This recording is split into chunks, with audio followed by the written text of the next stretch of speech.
Hi everyone, chemical bonding पढ़ रहे थे हम लोग। पिछले लेक्चर में जो है ना हम लोगों ने Hess law of constant heat summation के बारे में पढ़ा था और बतलाए थे कि Hess law of constant heat summation के आधार पे ही बॉर्न-हैबर साइकिल है जो कि लैटिस एनर्जी कैलकुलेट करने का एक मेथड है। तो अब चूंकि हम लोगों ने हेस लॉ को पढ़ लिया है तो बॉर्न-हैबर साइकिल की ओर हम लोग बढ़ेंगे।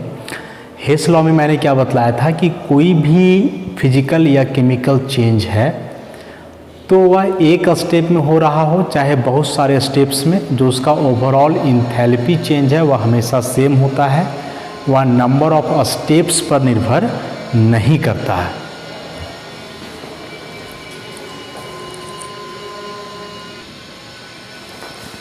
और इसके लिए पिछला क्लास में जो है ना हम लोग एक एग्जाम्पल भी लिए थे। एग्जाम्पल में क्या था कि कार्बन को जो है कार्बन डाइऑक्साइड में हम लोग दो तरीके से बदले थे, एक डायरेक्ट O2 से रिएक्शन करवा करके और दूसरा पहले इसको कार्बन मोनोऑक्साइड में, उसके बाद फिर कार्बन डाइऑक्साइड में। तो जैसे यहाँ कार्बन डाइऑक्साइड का एग्जाम्पल हम लोग लिए ना, वैसे ही इस बार हम लोग NaCl का फॉर्मेशन देखते हैं कि NaCl को कितने तरीके से बना सकते हैं। तो NaCl को भी हम लोग दो तरीके से बना सकते हैं और दो तरीके से इसको कैसे बनाएंगे। तो सबसे पहला जो है प्रोसेस वन। प्रोसेस वन में हम लोग क्या करें, direct combination of solid sodium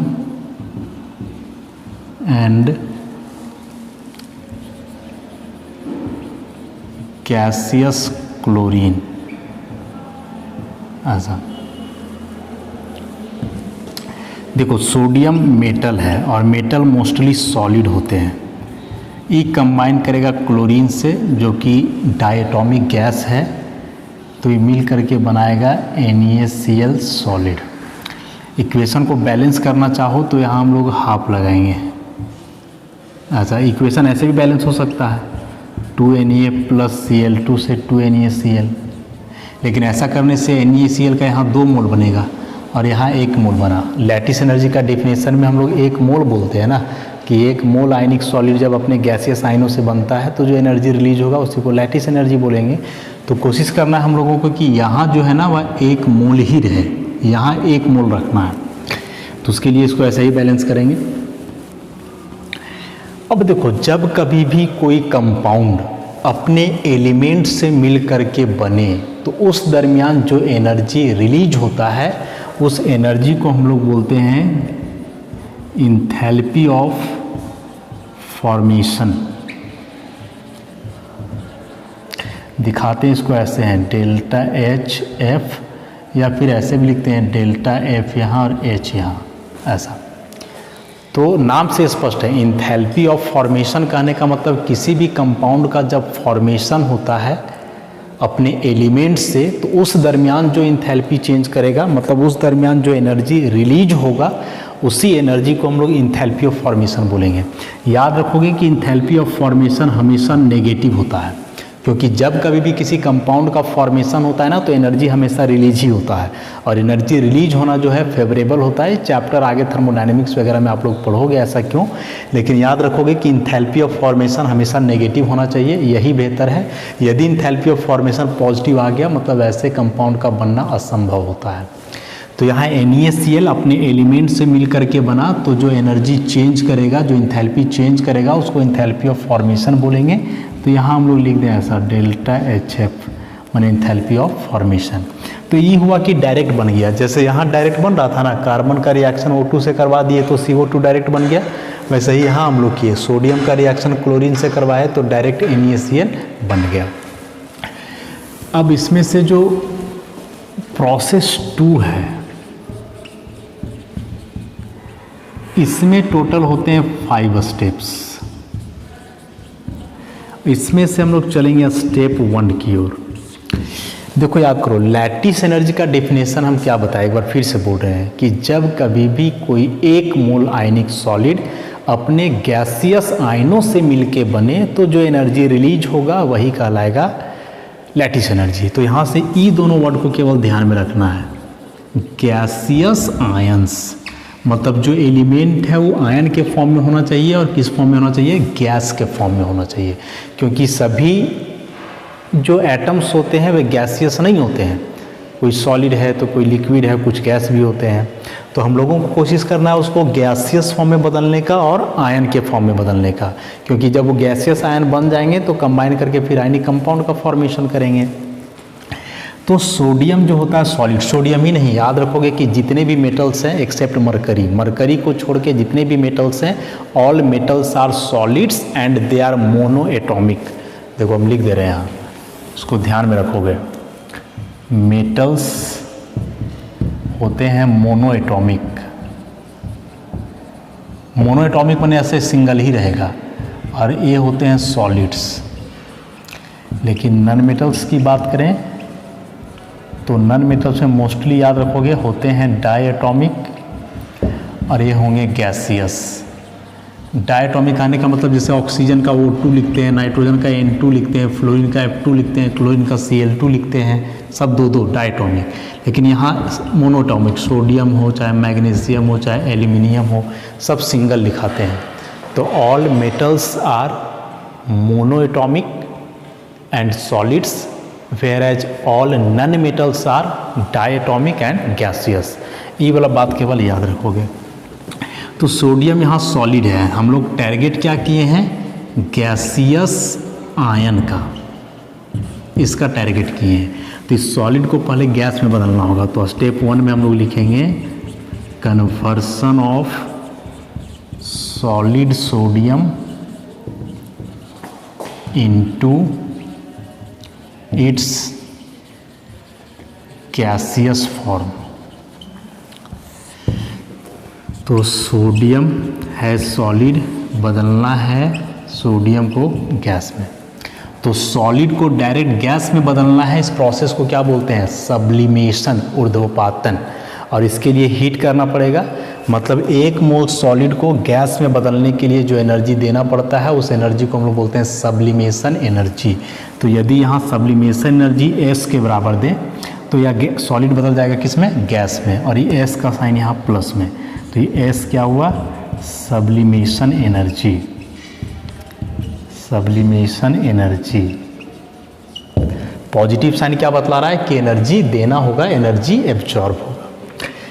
तो सोडियम जो सॉलिड था उसको गैस में बदल दिए। अब जरा क्लोरीन को हम लोग देखते हैं, स्टेप 2।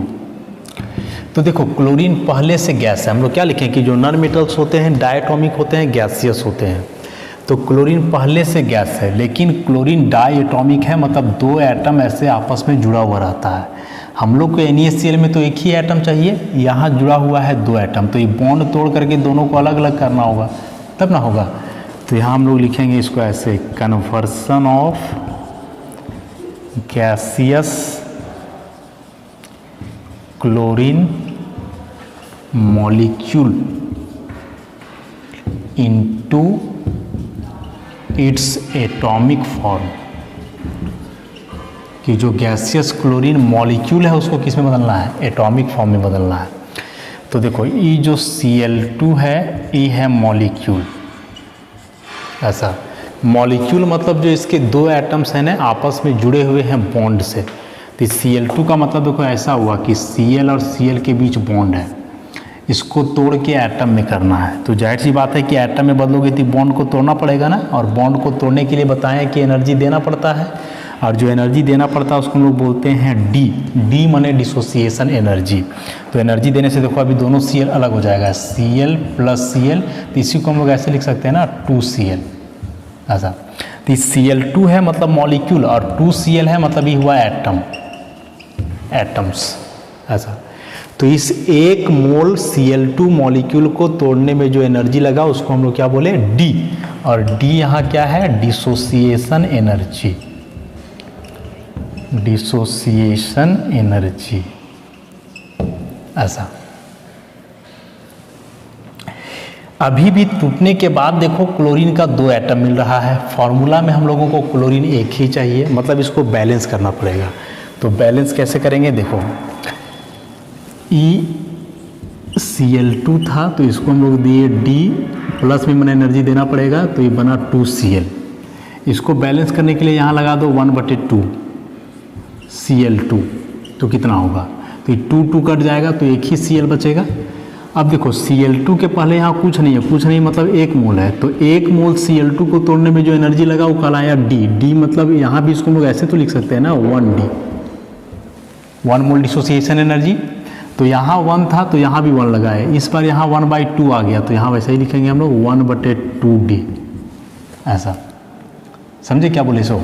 1 मोल को तोड़ने में जो एनर्जी लगा वो 1 मोल डिसोसिएशन एनर्जी, तो हाफ मोल को तोड़ने में जो एनर्जी लगेगा वो हाफ मोल डिसोसिएशन एनर्जी हो जाएगा।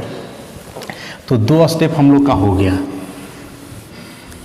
तीसरा स्टेप अब हम लोगों को क्या करना है, गैसियस आयन बनाना था ना। तो देखो गैसियस तो बन गया, सोडियम भी गैस बन गया, क्लोरीन तो गैस है ही, देखो ये गैसियस में ये भी बदल गया।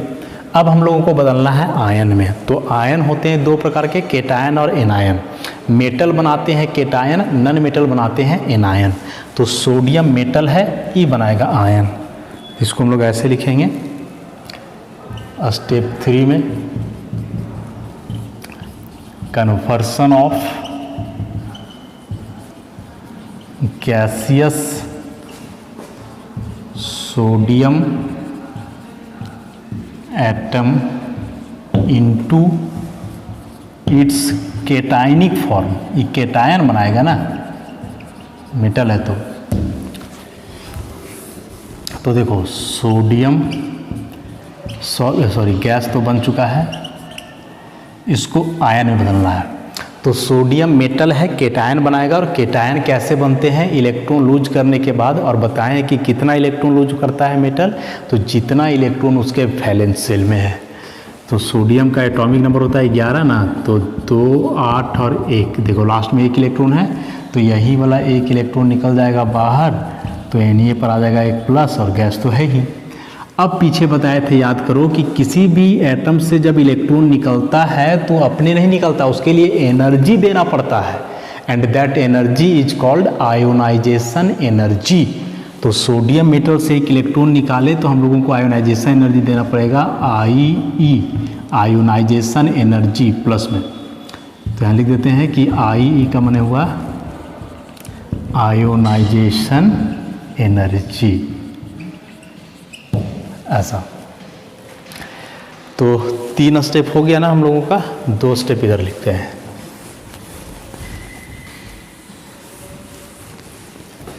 स्टेप 4, अब क्लोरीन को बदलना है आयन में। तो हम लोग लिखेंगे conversion of gaseous chlorine atom into its, non metal है तो ये एनायन बनाएगा, तो इसको हम लोग लिखेंगे एनायनिक फॉर्म। नहीं, मेटल है तो केटायन बनाएगा, नन मेटल है तो क्या बनाएगा, एनायन। और एनायन कैसे बनता है, इलेक्ट्रॉन गेन करने से बनता है। अभी भी देखना पड़ेगा कि कितना इलेक्ट्रॉन गेन करेगा क्लोरीन। तो बतलाए हैं कि 8 इलेक्ट्रॉन वैलेंस शेल में होना चाहिए, वो 8 में से जितना कम पड़ेगा उतना ही इलेक्ट्रॉन गेन करेगा। तो क्लोरीन का एटॉमिक नंबर होता है 17, 2, 8 और 7, देखो लास्ट में कितना है 7, तो 8 करने के लिए 1 ही चाहिए, तो 1 लेगा, तो इस Cl पर माइनस, और गैस तो पहले से है। अब यहाँ से देखो क्या बात याद रखना है हम लोगों को, कि जैसे मान लो कि कोई एटम है और यहाँ कोई इलेक्ट्रॉन है, इस इलेक्ट्रॉन को बाहर निकालोगे तो एनर्जी देना पड़ेगा, जिसको हम लोग आयोनाइजेशन एनर्जी बोलते हैं। आयोनाइजेशन एनर्जी माने इलेक्ट्रॉन बाहर किए तो एनर्जी अंदर जाएगा। लेकिन मान लो कि यदि कोई इलेक्ट्रॉन को इसमें ऐड करें, इलेक्ट्रॉन बाहर नहीं निकाल रहे हैं, इलेक्ट्रॉन को ऐड कर रहे हैं, तो इस केस में एनर्जी बाहर निकलेगा। इलेक्ट्रॉन बाहर तो एनर्जी अंदर, आयोनाइजेशन एनर्जी कहलाया। इलेक्ट्रॉन यदि अंदर तो एनर्जी बाहर, और ये जो एनर्जी बाहर निकलता है ना, इसी एनर्जी को हम लोग बोलते हैं इलेक्ट्रॉन गेन इंथैल्पी।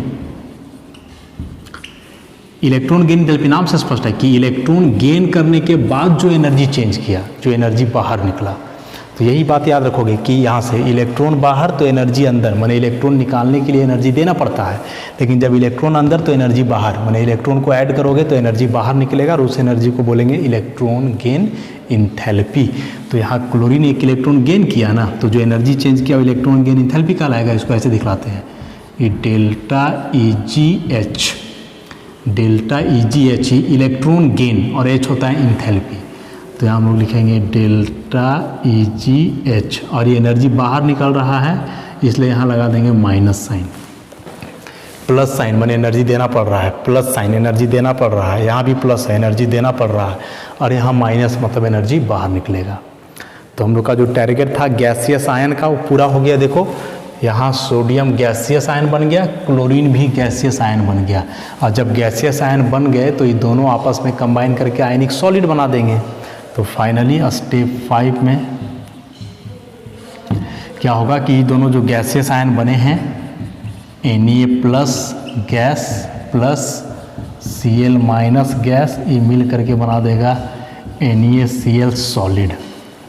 ऐसा अब डेफिनेशन में आओ कि जब 1 मोल आयनिक सॉलिड अपने गैसियस आयनों से मिलके बनता है तो जो एनर्जी बाहर निकलेगा उस एनर्जी को क्या बोलेंगे, लैटिस एनर्जी। तो यहाँ हम लोग लिखेंगे लैटिस एनर्जी U से लैटिस एनर्जी दिखलाते हैं, और यहाँ भी चूंकि एनर्जी बाहर निकल रहा है इसलिए यहाँ भी हम लोग क्या चीज़ का साइन देंगे, माइनस कर देंगे। तो यही 5 स्टेप हम लोगों को याद रखना है। सबसे पहला कि जो भी मेटल है उस सॉलिड के फॉर्म में रहता है और मोनो एटॉमिक होता है, तो उसको सबसे पहले बदलेंगे गैस में, जो एनर्जी लगेगा वो सब्लिमेशन एनर्जी कहलाएगा। दूसरा स्टेप कि जो नन मेटल है वो ऑलरेडी गैस होता है लेकिन डायटॉमिक, तो उसको तोड़ करके एटम में अलग करते हैं, तो वहाँ जो एनर्जी लगता है डिसोसिएशन एनर्जी। तीसरा स्टेप कि जो मेटल सॉलिड से गैस के फॉर्म में बदल चुका है अब उसको आयन के फॉर्म में बदलेंगे, केटायन के फॉर्म में, इलेक्ट्रॉन उससे बाहर निकालेंगे, एनर्जी देना पड़ेगा, वो कहलाएगा आयोनाइजेशन एनर्जी। चौथा स्टेप में कि जो नन मेटल अब गैस के फॉर्म में है वो बनाएगा एनायन इलेक्ट्रॉन गेन करके, और वहाँ एनर्जी बाहर निकलेगा जो कहलाएगा इलेक्ट्रॉन गेन इंथैल्पी। और फाइनली जब गैसियस आयंस बन जाएंगे तो दोनों आपस में कंबाइन करके आयनिक सॉलिड बनाएंगे, और यहाँ जो एनर्जी चेंज करेगा, जो एनर्जी बाहर निकलेगा उसको हम लोग बोलेंगे लैटिस एनर्जी। तो देख रहे हो इसमें 5 स्टेप लगा, और जो शुरू वाला प्रोसेस 1 बताए थे उसमें एक ही स्टेप लगा था। तो अब हेस लॉ के अनुसार चले हम लोग कि एक स्टेप में NaCl बनाओ, चाहे तुम ऐसे 5 स्टेप में बनाओ, एंथैल्पी चेंज क्या होगा, सेम। अब देखो इसको एक साथ हम लिखेंगे कैसे। सो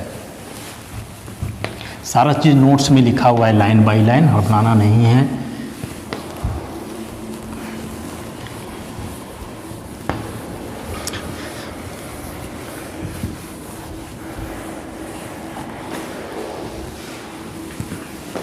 देखो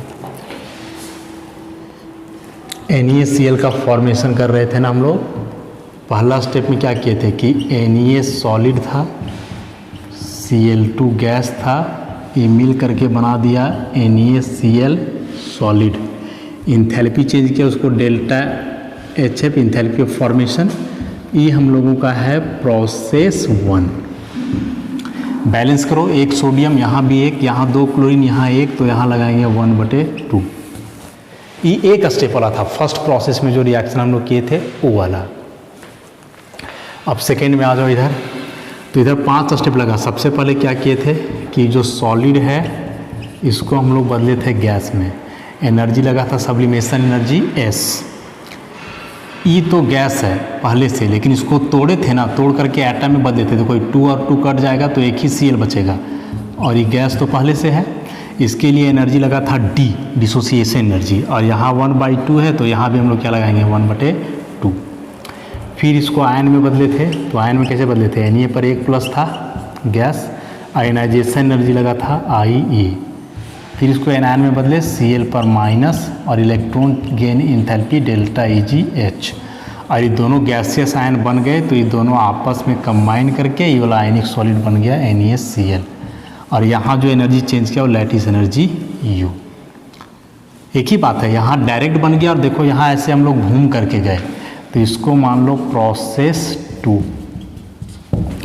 अब according to Hess's law of constant heat summation. क्या बताए इसमें कि enthalpy change of process 1 equal to enthalpy change of process 2। तो प्रोसेस 1 में तो एक ही स्टेप है ना, डेल्टा एच एफ ऐसा बराबर। प्रोसेस 2 में 5 है, 1 2 3 4 5। तो क्या बताए थे कि यदि कोई चेंज एक से ज़्यादा स्टेप्स में हो तो सब स्टेप का इंथैल्पी चेंज को जोड़ देते हैं। तो यहाँ है S plus 1/2D plus ionisation energy plus delta EGH plus U। हम लोग पढ़ रहे हैं कैलकुलेशन ऑफ लैटिस एनर्जी, मतलब हम लोगों को क्या निकालना है, U निकालना है। तो जब U यहाँ से कैलकुलेट करोगे तो ये पूरा टर्म U के साथ प्लस में है, इसके साथ माइनस में हो जाएगा। तो ये डेल्टा एच माइनस कॉमन ले लो, तो ये S plus 1/2D plus IE plus delta EGH। This is the formula for the calculation of lattice energy of ionic solid. और जो फिगर बनाए देख रहे हो चारों तरफ से क्लोज है, ऐसे बंद, फिर इधर से घूम के गए बंद। तो इसी फिगर को हम लोग बोलते हैं बॉर्न हैबर साइकिल। साइकिल बन रहा है ना, एक क्लोज रिंग बन रहा है साइकिल। तो बॉर्न हैबर साइकिल ऑफ किसका, NaCl का। तो यही था बॉर्न हैबर साइकिल। ऐसे ही करके हम लोग जितने भी आयनिक कंपाउंड्स हैं ना, सबके लिए बॉर्न हैबर साइकिल ड्रॉ कर सकते हैं। और बॉर्न हैबर साइकिल ड्रॉ करते समय जो है बहुत ज़्यादा नहीं, कुछ कुछ बातों का ध्यान रखना है। और कुछ कुछ बात में से क्या, जो उधर लिखे थे हम कि टारगेट रहेगा गैसियस आयन बनाने का, मेटल नॉन मेटल दिया हुआ रहेगा, मेटल होंगे सॉलिड और मोनो एटॉमिक, नॉन मेटल होंगे गैसियस और डाई एटॉमिक। इतना बात खाली याद रखो। अब देखो ड्रॉ करते हैं।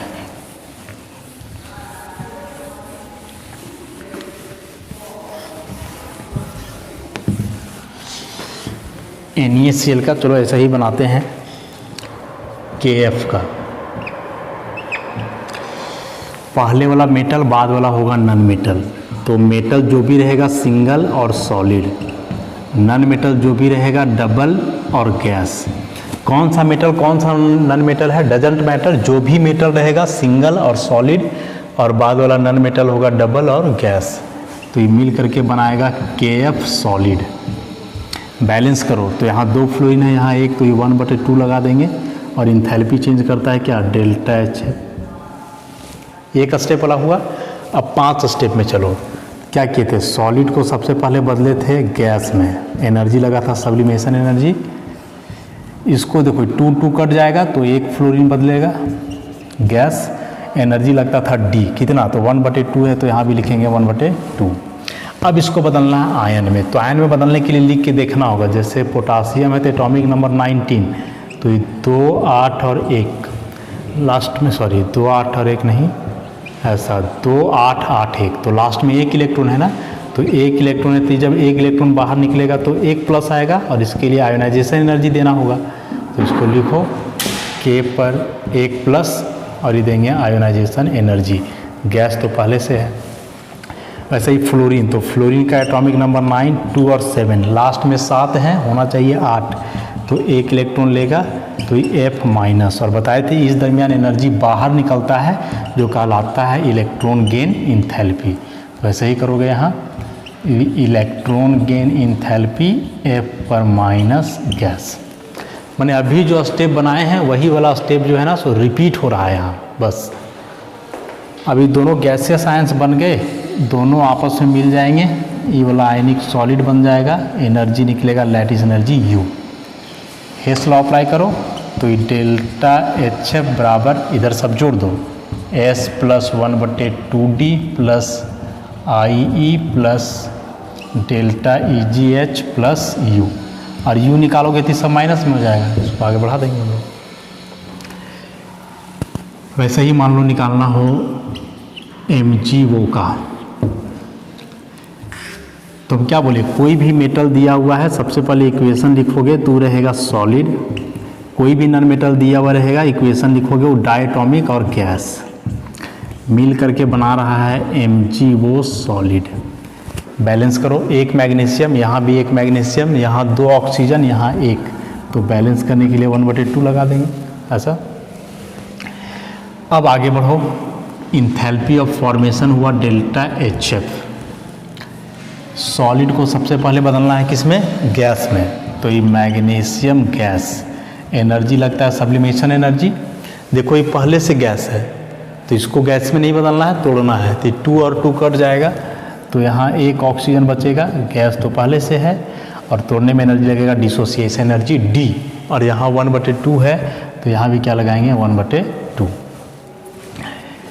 अब इसके बाद इसको बदलना है आयन में, तो बताए कि आयन में बदलने के लिए ऐसे लिख करके जो है ना इसको देखना पड़ेगा। तो लिख करके हम लोग कैसे देखेंगे और समझेंगे, इसको थोड़ा ध्यान दोगे।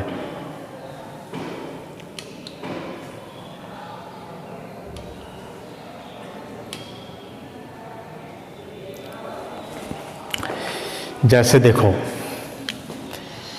ये मैग्नीशियम है, एटॉमिक नंबर होता है 12, तो 2, 8 और 2, लास्ट में कितना इलेक्ट्रॉन है 2। अब चूंकि मैग्नीशियम के वैलेंस शेल में 2 इलेक्ट्रॉन्स हैं, इसका मतलब ये 2 इलेक्ट्रॉन लूज करेगा। तो ये जो 2 इलेक्ट्रॉन मैग्नीशियम लूज करेगा ना, ये दोनों इलेक्ट्रॉन्स एक ही बार लूज नहीं करेगा। याद रखोगे कि कोई भी एटम कितना ही इलेक्ट्रॉन लूज करे, लेकिन एक एक करके। यदि 2 इलेक्ट्रॉन लूज कर रहा है तो 1 इलेक्ट्रॉन पहले लूज करेगा, फिर दूसरा करेगा, 3 करना हो तो उसके बाद तीसरा करेगा। वैसे ही इलेक्ट्रॉन गेन करने में भी होता है, पहले 1 इलेक्ट्रॉन गेन होगा, फिर दूसरा, फिर तीसरा, माने एक एक करके। चाहे आपको इलेक्ट्रॉन निकालना हो, चाहे इलेक्ट्रॉन ऐड करना हो, एक एक करके होगा। तो मैग्नीशियम के पास 2 इलेक्ट्रॉन है, तो कैसे होगा कि पहले इसका 1 इलेक्ट्रॉन निकलेगा, तो मैग्नीशियम पर आएगा 1+, उसके बाद फिर 1 इलेक्ट्रॉन और निकलेगा, तब इस पर आ जाएगा 1 और प्लस।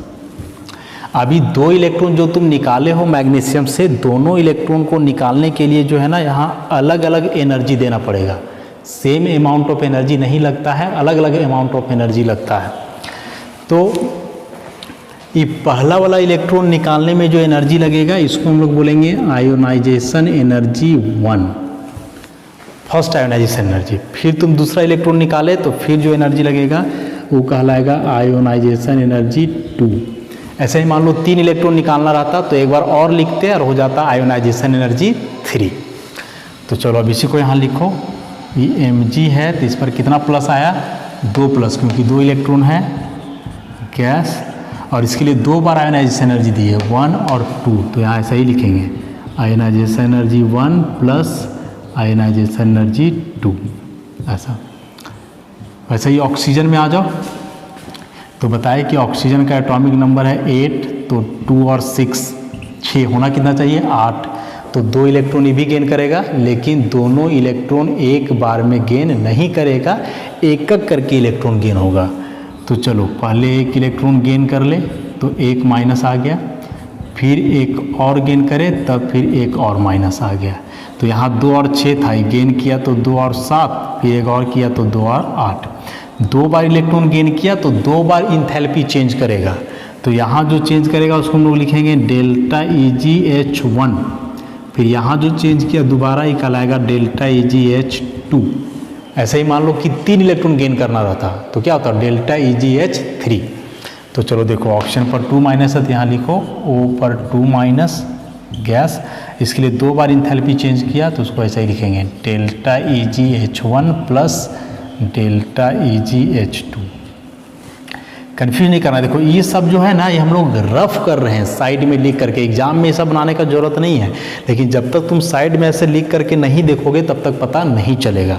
तो इस साइड में लिख के हम लोग रफ किए, मेन तो हम लोगों का ये वाला है। अब देखो गैसेस आयंस बन गए तो ये दोनों आपस में कंबाइन कर जाएंगे और कंबाइन करके ये वाला सॉलिड बना देंगे। जो एनर्जी निकलेगा लैटिस एनर्जी क्या कहलाएगा U। हेस लॉ अप्लाई करो तो क्या हो जाएगा डेल्टा HF बराबर ये सब जोड़ दो S plus 1/2D plus ionization energy 1 plus ionization energy 2 plus ये भी 2 बार होगा delta EgH1 plus delta EgH2 plus U।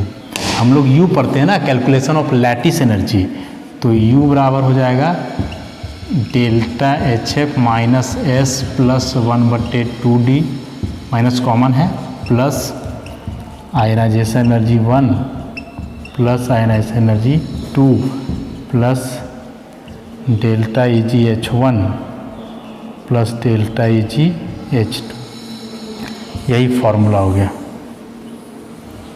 ऐसा एग्जाम में आएगा तो डायरेक्ट केवल बॉर्न हैबर साइकिल बनाने आएगा, या फिर यदि क्वेश्चन इससे न्यूमेरिकल वगैरह आता है तो ये जो बाकी के अननोन टर्म्स है ना, ये सभी टर्म्स का वैल्यू एग्जाम में दिया हुआ रहेगा।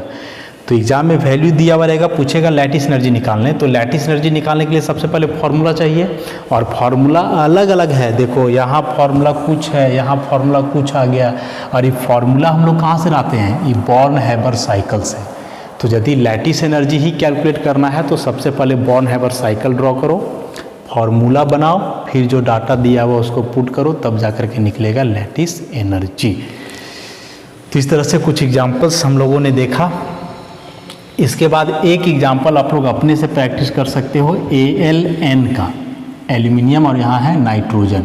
ये वाला बात समझ गए ना, इलेक्ट्रॉन कैसे ऐड और कैसे ही होता है। जितना इलेक्ट्रॉन निकलेगा वो एक एक करके, और आयोनाइजेशन एनर्जी भी उसी के हिसाब से लिखेंगे। पहला इलेक्ट्रॉन निकला आयोनाइजेशन एनर्जी 1, फिर बाद वाला तो आयोनाइजेशन एनर्जी 2, फिर निकला तो आयोनाइजेशन एनर्जी 3, ऐसे करके। इलेक्ट्रॉन गेन कर रहा है तो इसमें भी ऐसा ही होगा। एक बार इलेक्ट्रॉन गेन किया तो इलेक्ट्रॉन गेन इंथैल्पी 1, दूसरा किया तो इलेक्ट्रॉन गेन इंथैल्पी 2, फिर एक और करता तो इलेक्ट्रॉन गेन इंथैल्पी 3, ऐसे करके, और लास्ट में ऐसा ही सबको क्या करना है, जोड़ देना है।